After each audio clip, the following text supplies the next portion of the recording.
오늘 하나님께서 우리에게 주시는 말씀은 신약성경 사도행전 2장 42절에서 47절까지 말씀입니다.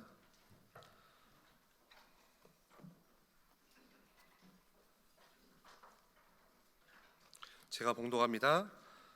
그들이 사도의 가르침을 받아 서로 교제하고 떡을 떼며 오로지 기도하기를 힘쓰니라.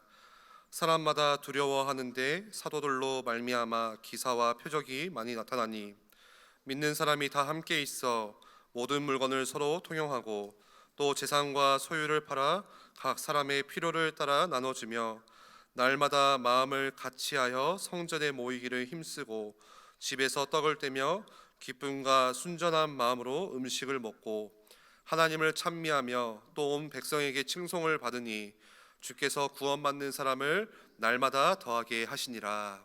아멘.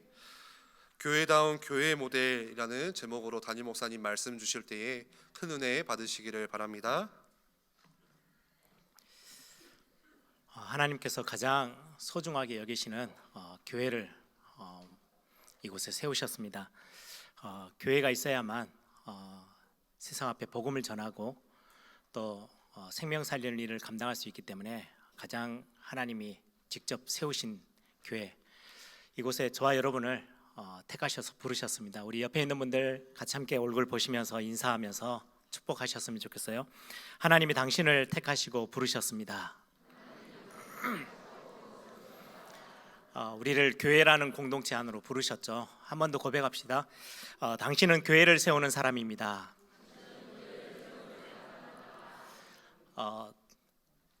하나님이 저와 여러분을 창세전에 택하셔서 교회를 세우고 또 교회가 힘있게 세워져야 시대를 살릴 수 있기 때문에 세상 살릴 귀중한 하나님의 사람들로 이 교회로 부르셨습니다. 그래서 우리는 그냥 예일교회라는 어떤 하나의 어떤 조직을 세워나가는 게 아니고 하나님의 교회를 크든 작든 우리에게 맡기신 우리의 지역과 또 우리의 가정들과 또 현장을 바라보면서 세계를 바라보면서 교회를 든든히 하나님의 사역들이 마음껏 펼쳐질 수 있도록 세워나가는 일에 우리를 부르셨습니다. 몇 주간 계속해서 교회에 관련된 말씀을 좀 같이 나누려고 합니다. 저에게 있어서의 교회라는 단어는 그냥 예배당을 넘어서서 제 가슴을 좀 뛰게 하는 단어이기도 하고요. 하나님이 주신 마음이죠. 교회를 생각하면 항상 제 삶의 가장 중심에 있는 단어이기도 하고 내가 어떻게 하면은 이 교회를 향해서 어떻게 심부름하면 될까, 이런 많은 생각들이 담겨져 있는 또 하나님의 마음으로 담겨져 있는 단어가 교회라는 단어입니다. 그럴 수밖에 없는 게 제가 이제 메시지를 준비하면서 저를 이렇게 좀 돌아봤어요. 제가 어릴 때 태어난 고향이 목포예요. 목포에서 모교에 이제 초등학교 5학년, 6학년 그때 이제 광주에 올라와서 이제 광주대교회 아버지가 이제 개척하기 전까지는 목포에서 신앙생활을 모태 신앙으로 했는데요. 제 유일한 놀이터는 교회였어요. 그래서 평일날이든 언제든 이제 목사님 그 담임 목사님 딸 아들 둘이 있었는데 저랑 나이가 거의 비슷하기 때문에 같이 또래가 돼서 매일 교회 가서 노는 거예요. 그때 제가 다녔던 교회는 지금처럼 이렇게 장의자가 다 이렇게 있어서 의자에 앉는 예배당이 아니고요, 그냥 쭉 바닥이에요. 그러다 보니까 제가 기억으로는 어른들 예배하는 데는 다담이고 밑에 우리 학생들 예배하는 데는 마룻바닥이었던 것 같아요. 그러니까 방석이 많이 있는 거예요. 방석을 던지고 노는 게 얼마나 재밌는지. 주로 이제 예배할 때는 그렇게 못하지만 평일날은 성도님들이 없잖아요. 그럼 텅 비어 있는 곳에 저 끝에서 이 앞에서부터 던지면 얼마나 멀리 가는지도 시합해보고 방석을 던지면서 놀다가 방석이 또 이제 강대상 위로 올라와요. 예전에는 강대상 위로 올라가면 거의 지옥 가야 될 만큼 심각한 일인데 그때는 그런 어리니까 모르니까 강대상이 좀 높잖아요. 거기서 밑으로 던지면 훨씬 더 멀리 가요. 강대상 위에서 막 방석 던지고 놀다가 그러다가 이제 목사님한테 걸리면 손바닥도 맞고 교회 이렇게 돌면 바닥에서 이렇게 돌면서 토끼띠도 하고 벌도 받았던 기억들이 많이 있어요. 그러면 또 목사님 가고 나면 얼른 또 일어나가지고 또 던지고 놀고. 저의 어떤 놀이터가 제 기억에 예배당은 그래서 항상 저에게 좋았던 기억. 그래서 저는 우리 교회 우리 L교회에 있는 어린아이들이 교회 오는 게 참 어떻게 하면은 기쁘게 할 수 있고 교회가 즐거운 곳이 되게 할 수 있을까? 그래서 뭐 마이주도 주부기도 하고 예전에는 지금도 기도 제목이에요. 우리 교회가 각 부서들이 이제 공간을 차지하고 있지만 공간이 턱없이 부족해요. 특히 토요일 같은 경우는 신학원도 하다 보니까 이 공간들을 적재적소에 좀 활용해서 우리 젊은 청소년들, 청년들, 어린이들이 자기들의 공간으로 교회가 좀 편안한 공간으로 만들어줄 수 없을까? 그래서 예전에 우리 장로님들은 좀 기억하실 거예요. 제가 L교회 오자마자 얼마 안 돼서 그때는 지금처럼 인터넷이 막 빠르지도 않았어요. 아이들이 뭐 이렇게 뭔가 게임을 하려고 인터넷이 조금 터지는 와이파이가 되는 데로 막 이렇게 다니고 그쪽에 모여 있는 것들 보고 우리 교회 이쪽 복도가 조금 어두컴컴하잖아요. 새가족들을 제가 예전에는 여기 뒤에 목양실 쪽에서 새가족 만남을 했는데 제가 바꾸자 그랬어요. 꼭 어디 끌려오듯이 긴 복도를 통과해서 와야 되니까 이 복도를 렘넌트들이 마음껏 인터넷을 할 수 있는 와이파이 존을 만들면 어떨까 이런 고민도 해보고요. 지금도 생각하는 게 좀 건전한 뭐 보드 게임 같은 것들을 교회들과 잘 비치해서 구석구석에서 아이들이 좀 놀 수 있는 자기들끼리의 어떤 문화를 만들 수 있는 공간을 좀 만들 수 없을까? 커피를 마시면서 교회 안에서 많은 또 청년들이 나름대로 대화도 하고 포럼할 수 있는 그런 공간들을 지금도 생각을 해요. 그래서 언젠가는 반드시 그렇게 해낼 겁니다.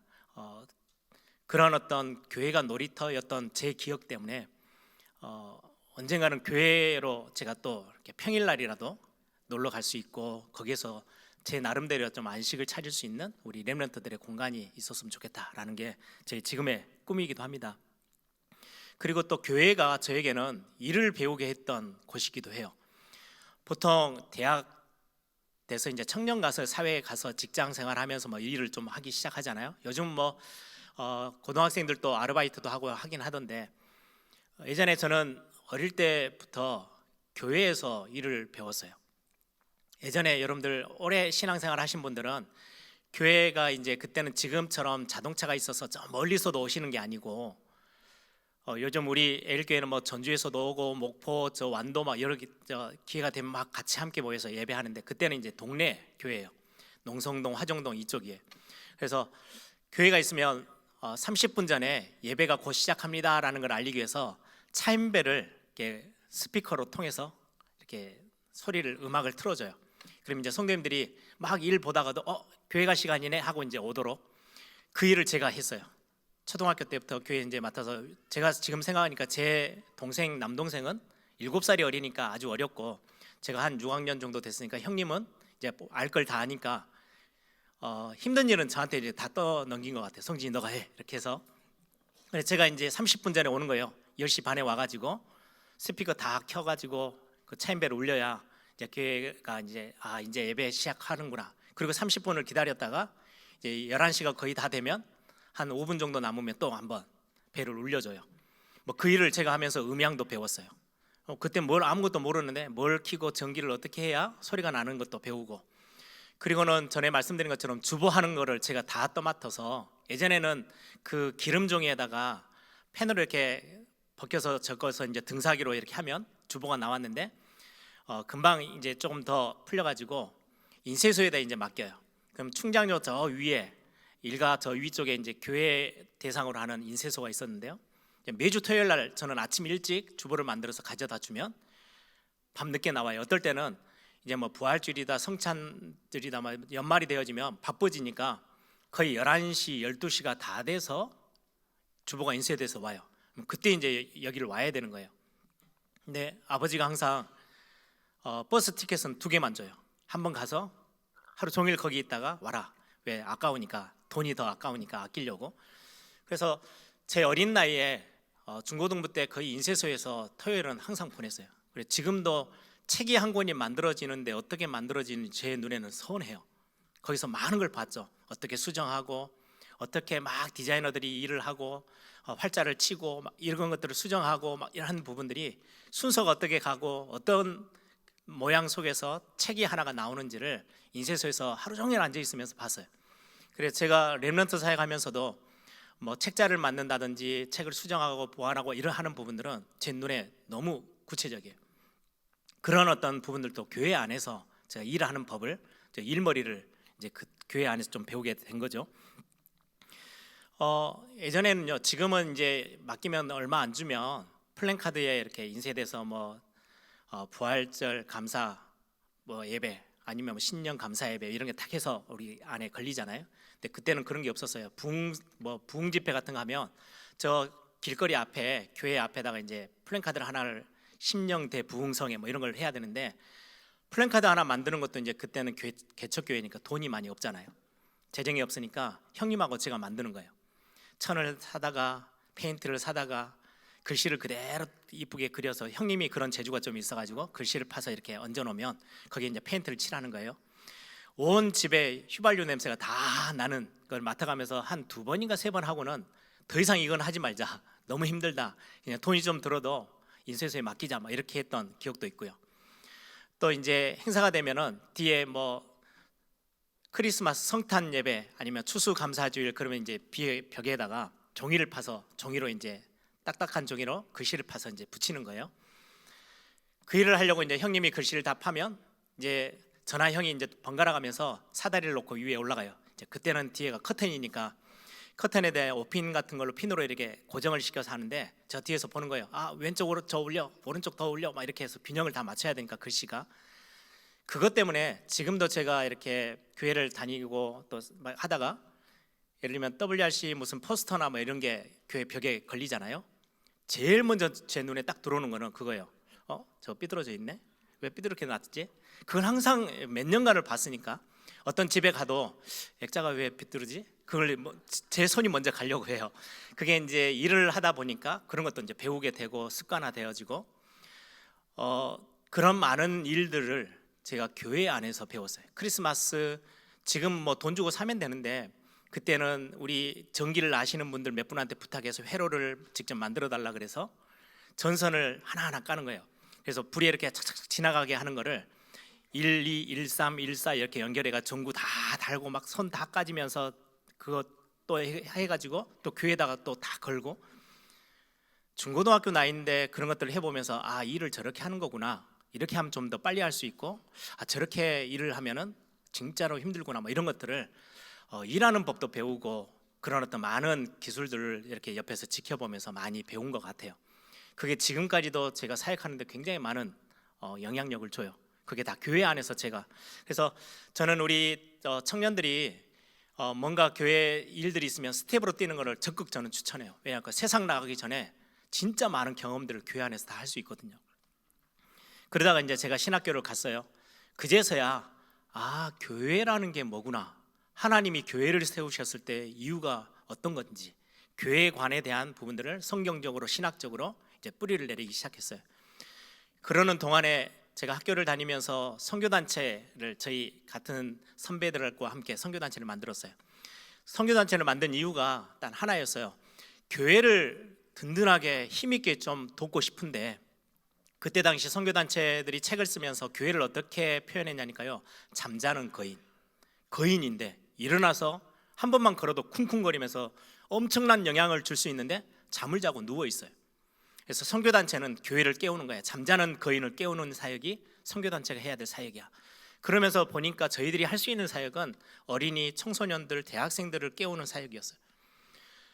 개척교회나 작은 교회들 보니까 청소년들이 자기들이 은혜를 진짜 받을 수 있는 분위기를 단 한 번도 경험 못하고 청소년 시기를 건너가요.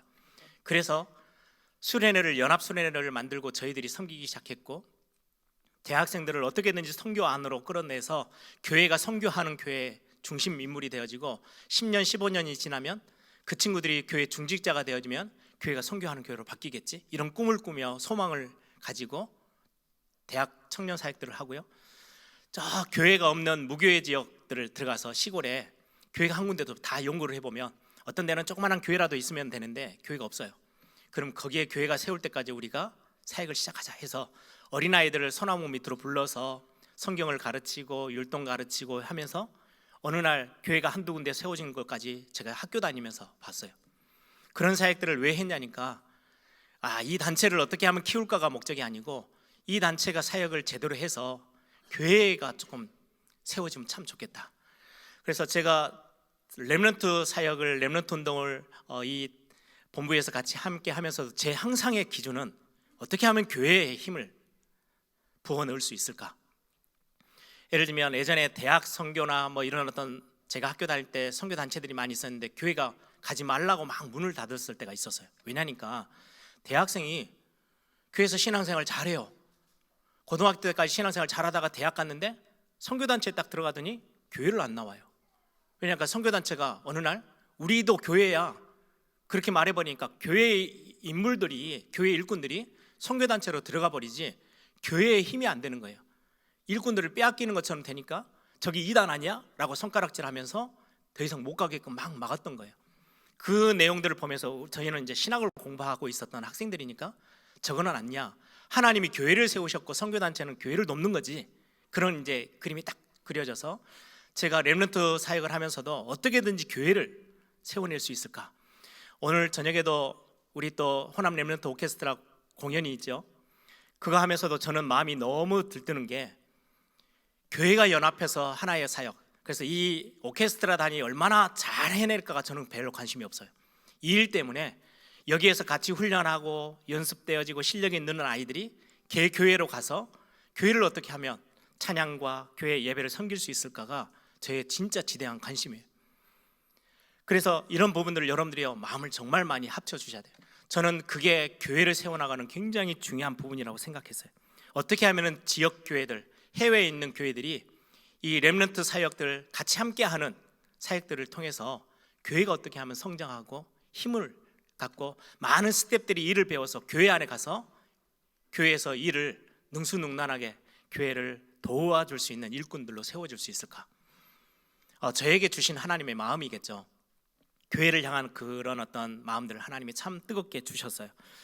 이런 마음들을 몇몇 목회자들과 중직자들이 아시고 저에게 항상 부탁했던 것들이 있어요. 목사님, 해외를 가든 어떤 교회를 가든 사역을 하시면서 올바른 교회관에 대해서 렘넌트들에게 꼭 전달해 주세요.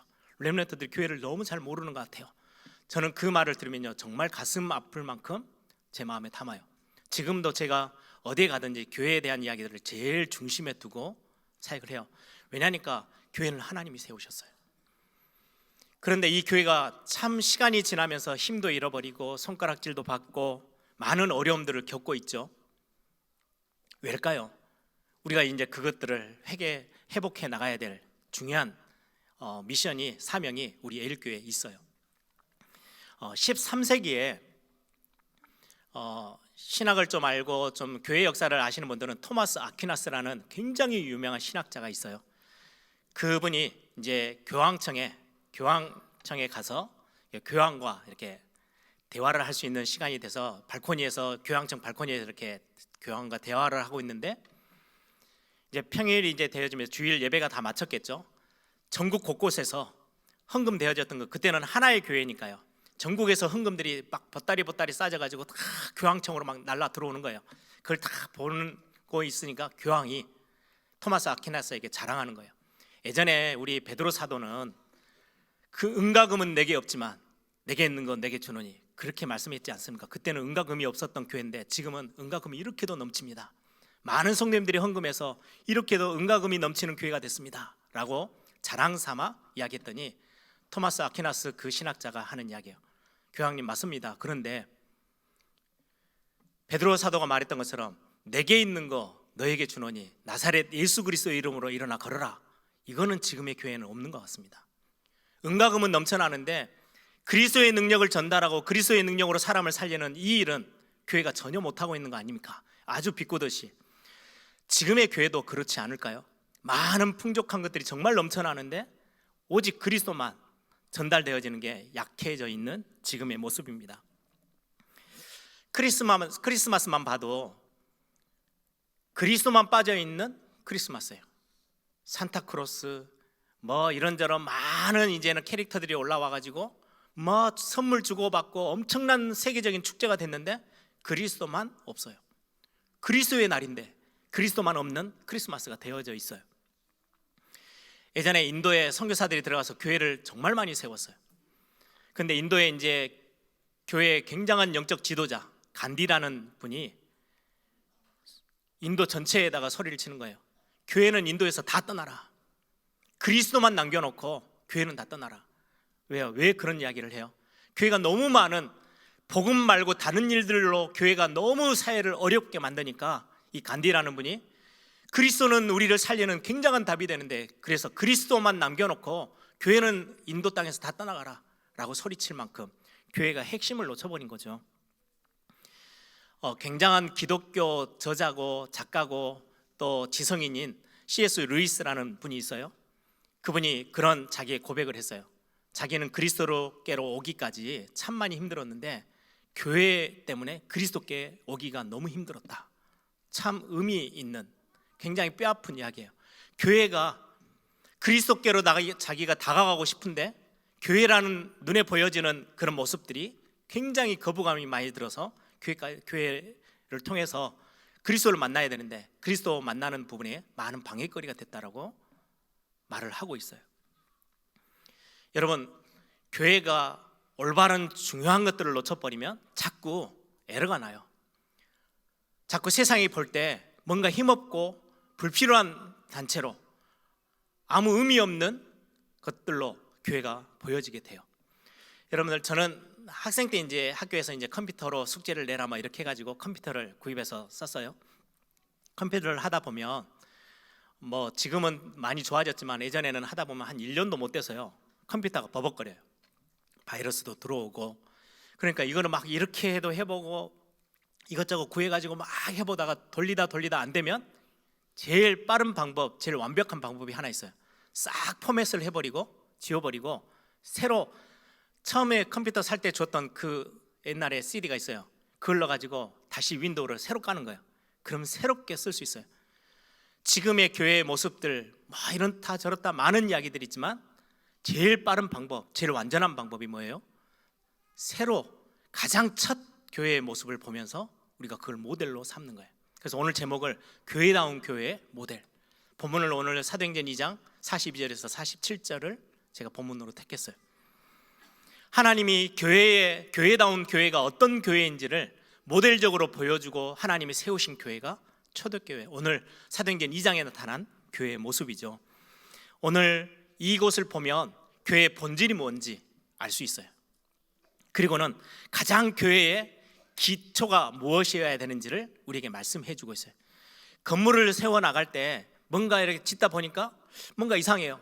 그럼 뭘 가지고 확인해야 돼요? 설계도를 다시금 들어가야 돼요. 다시 보면서 뭐가 지금 막 빠져 있는지, 어디가 지금 각도가 틀어져 있는지, 어디가 치수가 안 맞는지를 확인하듯이 우리가 교회가 전 세계에 확산돼서 막 교회가 가지만 뭔가 안 되어지고 실패되어지고 교회가 무너지고 있고 교회가 힘을 잃고 있다? 그러면 뭔가 다른 방법을 찾는 게 아니고 원점으로 가야 돼요.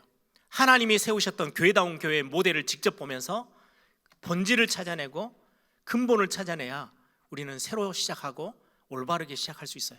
그래서 오늘 본문을 보면서 오늘 보니까 42절에서부터 47절에 한 4가지 정도 교회의 본질을 설명하고 있어요. 사도의 가르침을 받아, 그리고 서로 교제하며 떡을 떼며, 세 번째가 기도에 힘쓰고, 마지막에 47절에 주께서 구원받은 자들을 날마다 더해 주셨대요. 전도가 되어지는 교회의 모습, 생명운동이 계속 지속적으로 일어났던 교회. 이 4가지를 오늘 기존 삼아서 말씀을 함께 같이 보려고 합니다. 오늘 42절에 보시면 오로지 기도에 힘쓰더라. 그래서 이 오로지라는 단어가 기도에만 붙어 있는 것처럼 우리가 번역 성경을 보면 좀 착각할 수 있는데요, 이 오로지라는 단어는 42절 본문을 시작하는데 이 구절의 제일 앞에 붙을 단어예요. 오로지 사도의 가르침을 받았고, 오로지 성도가 서로 교통하고 교제하고 떡을 뗐다, 오로지 기도에 힘썼다, 이런 의미예요. 오로지라는 말은 오직, 전심으로, 지속적으로, 한 번 하고 끝나는 게 아니고 지속적으로 주님 오시는 그날까지 뭐 했다고요? 가장 중요한 게 사도의 가르침을 받았다. 그러면 가장 첫 번째로 사도의 가르침을 받아라는 의미를 보시면 기억하실 게 있어요. 원어를 보시면 사도라고 했을 때는 한 사람이 아니고요, 여러 명이에요. 사도들. 성경에 예수님이 세우신 사도만 해도 12명이잖아요. 사도들의 가르침을 받아. 그런데 사도들이 여러 사람들이 메신저로 말씀을 전달하는, 예수님께 받은 가르침을 전달하는 사람들로 서 있어요. 그런데 사도들이라는 복수인데 가르침이라는 단어는요 단수예요. 하나를 전했다는 거예요. 베드로가 전에도 이 하나를 전했고, 요한이 전에도 하나를 전했고, 성경의 복음서를 보면 마태, 마가, 누가, 요한, 많은 제자들과 사도들이 가르침을 가지고 뭔가를 전달했는데 전달의 핵심은 딱 하나예요. 십자가 예수 그리스도의 복음, 보혈의 능력의 복음. 그래서 사도들은 복수인데요, 여러 사람들이 말씀을 증거하고 전달했는데, 가르쳤는데 뭐만요? 딱 하나만, 가르침은 하나예요. 그리스도의 십자가의 복음을 전달했다고 성경은 증거하고 있어요. 그런데 여기에 더 핵심은 그 복음을, 사도의 가르침을 받아라고 돼 있어요. 받다라는 말은요, 내 마음에 담는 거예요. 우리의 삶에 실제로 가지고 오는 거예요. 여기에 굉장히 중요한 의미가 하나 있어요. 사도들의 수준을 보면요, 바울처럼 굉장히 지성인도 있지만, 지식인도 있지만, 베드로를 비롯해서 많은 제자들의 고향이 다 갈릴리 사람들이에요. 갈릴리 사람이라는 단어는요, 지금으로 말하면 촌사람들, 시골떼기들, 이런 이야기. 많이 배우지도 못했던 것 같고, 지식이 아주 뛰어나고 좋은, 아주 높은 지식의 학교를 다닌 것도 아니에요. 그냥 업으로 갈릴리 동네에서 고기 잡아서 생계를 유지하던 그런 사람들. 그런데 그들이 복음을 전하든 가르침을 하든 바울이 전하든 상관없이 다 받았대요. 우리 지금 현대사회의 교회의 모습의 가장 난점이죠. 어디 해외 유학파 돼서 뭐 박사학위를 갖고 있는, 신학 박사 갖고 있는 목사님이 교회를 다니면서 설교하고 있습니다. 그 뒤로 다 성도들이 다 모여요. 그 설교는 굉장히 좋은 설교처럼 느껴져요. 저 시골에서 목회하고 있는 목사님의 설교는요, 보잘것없는 것처럼 안 들어요. 근데 지금 성경의 교회의 본질의 초대교회의 모습은 그렇지 않았어요. 사도들이 하나의 복음을 전하는데, 누가 전하든, 갈릴리 출신이 전하든, 똑똑한 인물이 전하든, 지식인이 전하든 상관없이 다 받았대요. 귀하게 말씀을 귀하게 받았대요. 이게 교회가 가지고 있어야 될 굉장히 중요한 색깔이에요. 이렇게 받은 그리스도의 복음, 오직 그리스도의 복음을 선포하는 교회가 교회의 본질의 가장 첫 번째예요. 복음만을 빼버리고 우리에게 필요한 이야기들이죠. 인생을 어떻게 경영할 거고, 우리의 삶을 어떻게 개발할 거고, 우리의 행동을 어떻게 잘 만들어 나가야 되는지, 열심, 최선, 성실, 헌신, 이런 단어들을 강조하고요, 성공과 번영을 이야기하고 가장 좋은 것들이에요. 그런데 복음을 딱 빼버리면 그 말들은 종교 생활에 맞는 이야기예요. 교회가 그것만을 이야기하고 있을 이유가 없잖아요. 교회는 종교단체가 아니에요. 복음을 전하는 교회지. 교회는 복음을 전해야 되는데, 이 복음이라는 걸 딱 들어다 조금 옆에다 놓고 열심히 인생에 대해서, 삶에 대해서, 우리의 열심과 헌신과 성공과 번영을 이야기하면 수많은 종교와 별반 다를 게 없어요. 이 우리의 삶이 착하게 살아야 돼, 바르게 살아야 돼, 베풀며 살아야 돼, 굉장히 소중하잖아요. 이게 사회를 이루는 근간인데요, 이 삶들을 아무리 강조해도 우리에게 이유 없이 찾아오는 실패와 저주와 재앙의 문제는요, 절대 해결이 안 되어져요. 바르게 산다고 이게 해결되느냐? 내가 남에게 많이 베풀고 산다고 내 영적인 문제, 우리 가정에게 찾아오는 영적 문제가 해결되어지느냐? 아니요. 복음만이, 십자가의 복음만이 해결할 수 있어요. 그래서 교회의 본질 중에 본질은 뭐냐? 이 십자가의 복음이요, 날마다 날마다 선포되어져야 돼요. 복음의 능력이 전달되어져야 빠져나올 수 있어요. 이 말씀을 전달하다 보면 항상 우리 가정 이야기를 하는데요, 저희 아버지가 해주신 말씀이니까, 저희 가문의 문제가, 영적 심각한 문제가 젊었을 때 사람들이 죽어나가는 거였대요. 그러니까 아니, 가정을 이루고 자녀들을 낳는데 남편이 일찍 죽어요. 그럼 가정의 경제를 감당을 못하는 거잖아요. 예전에 나무를 캐가 와가지고 나무로 불을 떼서 저 부뚜막에 이렇게 밥도 해먹고 해야 되는데, 나무 할 만한 사람도 없을 만큼, 남자가 없으니까 그런 식으로 가니까 견해에서 온 분들이 너무 힘든 거죠. 그래서 제가 듣기로는 징조 할머니가, 저의 입장에서 징조 할머니가 저희 할머니, 저희 아버지의 어머니가를 데리고, 며느리를 데리고, 야, 이렇게 살다가는 죽겠다, 예수라도 믿어야 되겠다, 교회 가자.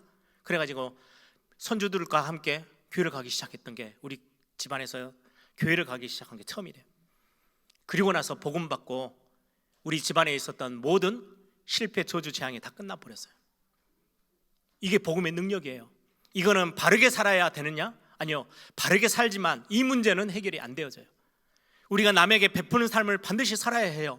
우리의 인생을 더 많이 개발하고 우리를 잘 경영해서 좋은 사람이 되어지고 힘있고 능력 있는 사람으로 가는 게 필요해요.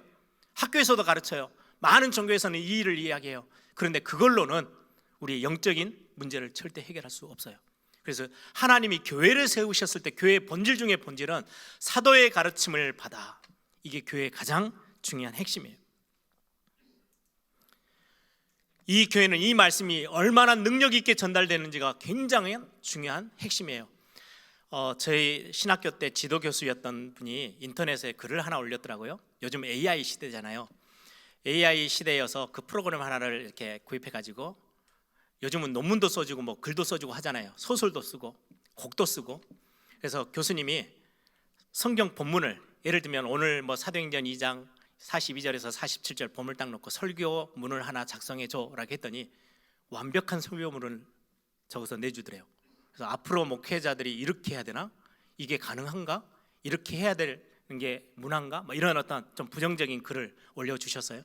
제가 읽으면서 설교문이 신학적으로 성경적으로 전혀 틀린 게 없죠. 왜? 인터넷에 올라가 있는 수많은 설교, 이 본문의 설교들을 쫙 압축해가지고 좋은 것들로만 딱 하나를 만드니까 완벽한 설교 원고가 하나 나오는 거예요.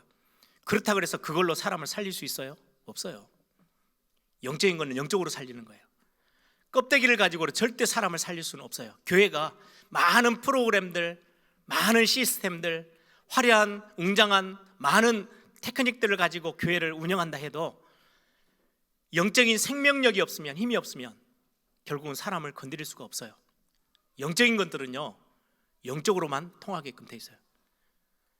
영을 살리는 것은 영이에요.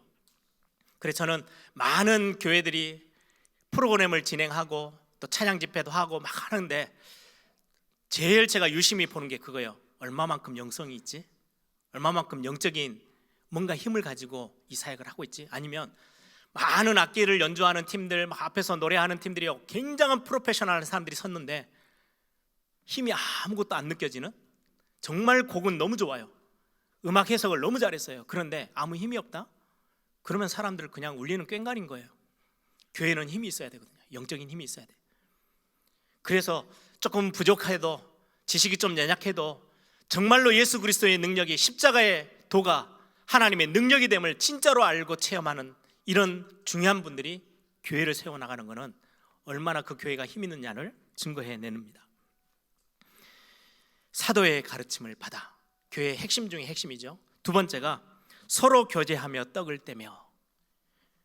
이게 같이 함께 가는 거예요. 서로 교제하고, 성도들의 교제죠. 그리고 떡을 뗀다는 말은 성만찬을 의미해요. 구원받은 자들이 교회라는 공동체에 들어와서 교회가 교회다운 가장 중요한 모습 중에 하나가 성만찬이에요. 성찬이 진행되어지는 걸 보고 교회라고 이야기해요.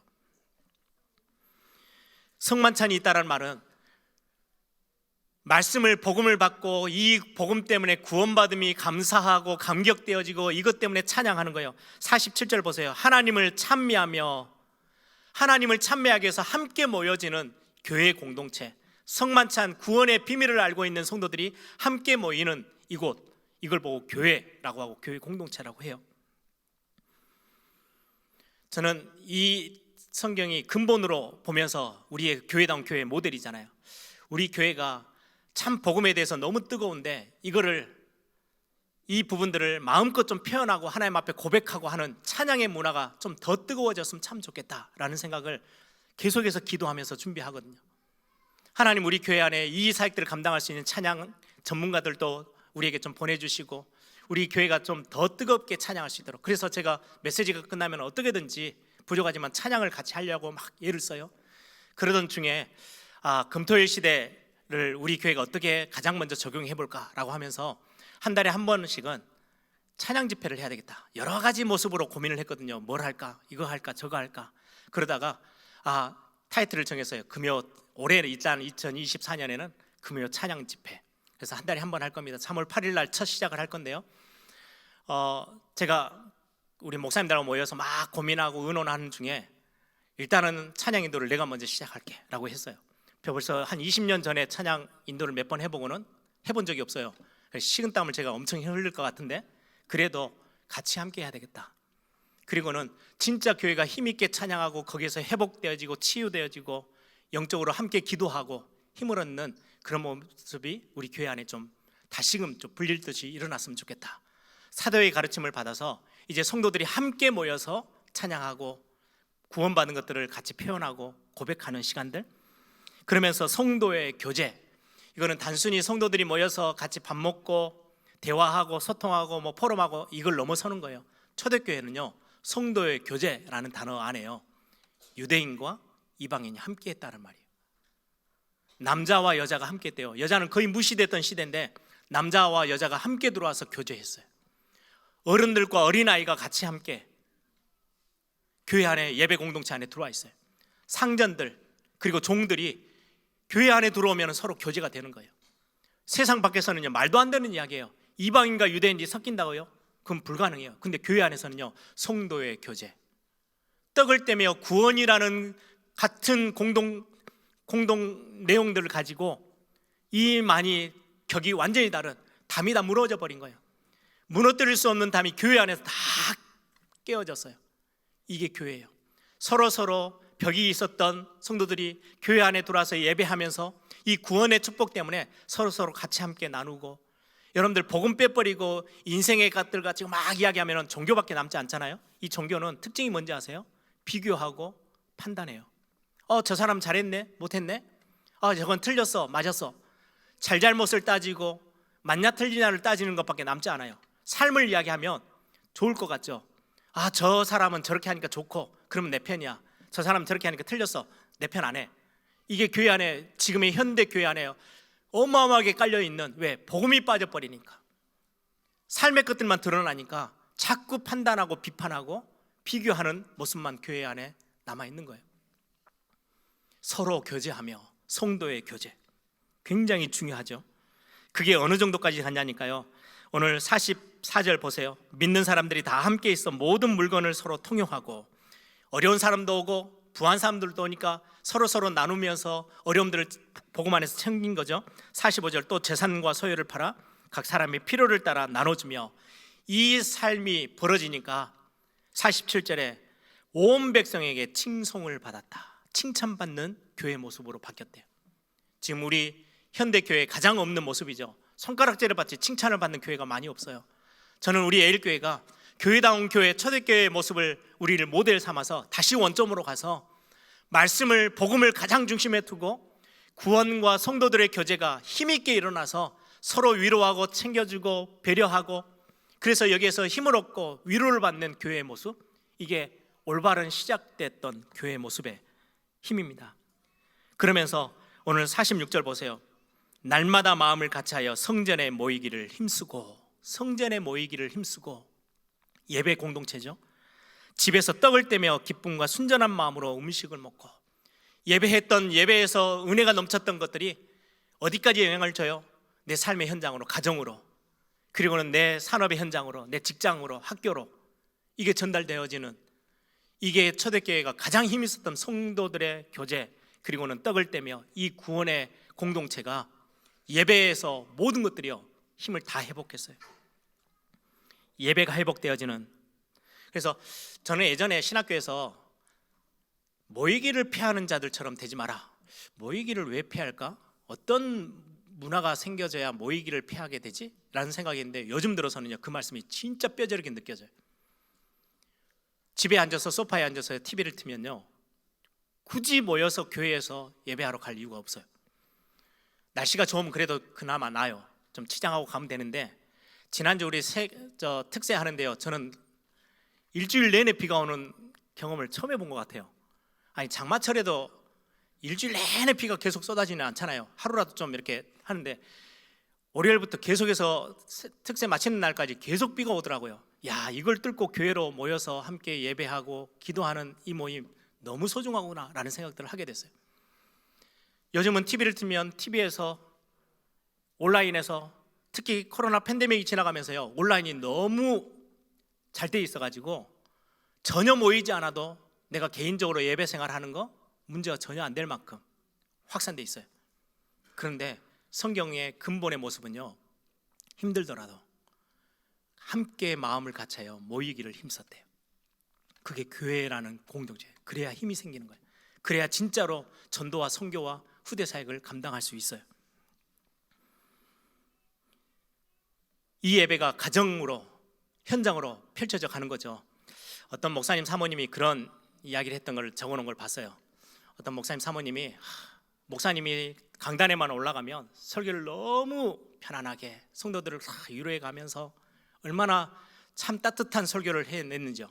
그런데 집에만 오면 애들을 너무 잡고 너무 와이프를 힘들게 만들고 삶이 도저히 이거는 감당이 안 될 만큼, 가정에 불화가 생길 만큼 너무 힘들어지니까 이 목사님 사모님이 목사님한테 그런 이야기를 했대요. 우리 이 집 이사를 합시다. 집 낮추려서 강대상으로 가서 삽시다.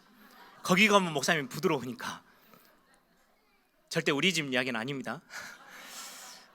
그렇게 교회가 예배에서는 잘하는데 여기에서는 막 천사 같은 얼굴과 표정을 갖고 있는데 우리의 삶으로 전혀 전달이 안 된다?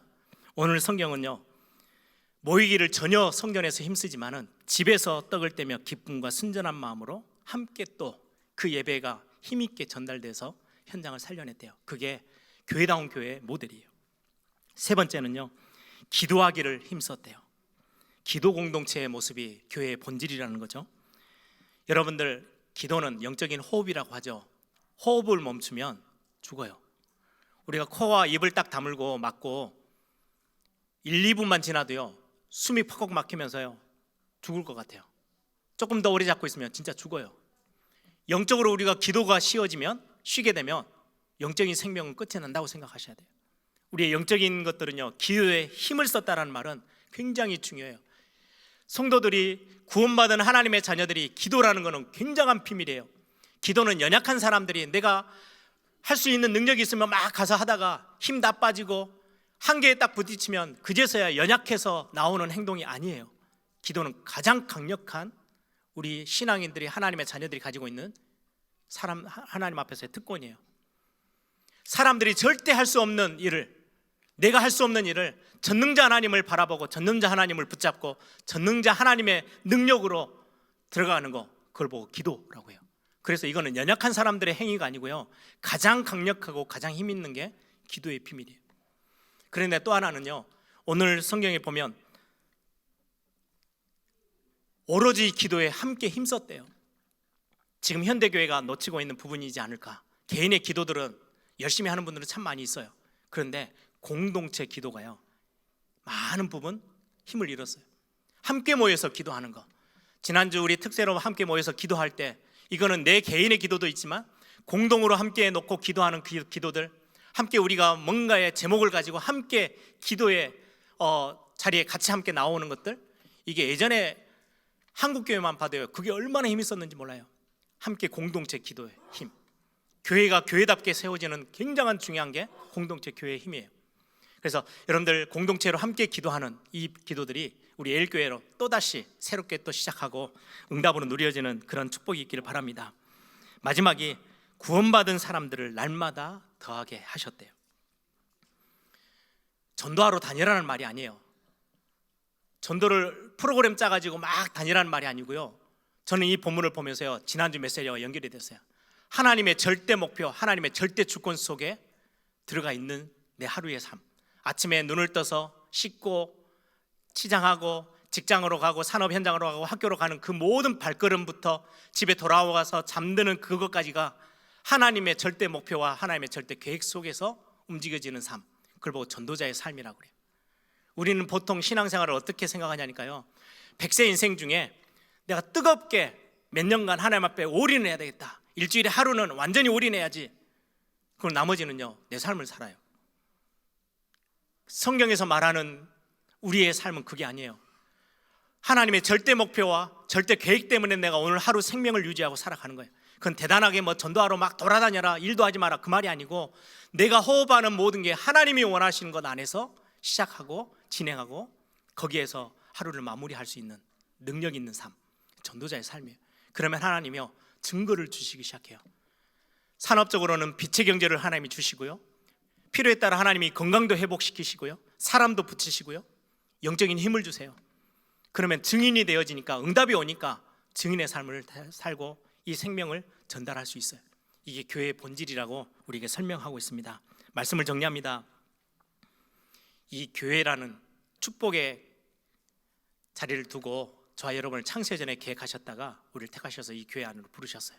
그리고는 에일교회라는 이름의 공동체 안에서 단순히 교회를 다니는 사람이 아닌 교회를 든든하게 세워나가서 후대에게까지 이 모델적인 교회의 모습을 또다시 전달할 수 있는 응답의 하나님의 사람들로, 행복한 자로 우리를 이 자리에 세우셨습니다. 오늘 마음껏 이 축복 붙잡고 또 2024년 교회다운 교회 응답을 우리 에일교회가 또다시 회복해 나가는 그런 응답의 교회가 되기를 소망합니다. 오늘 말씀을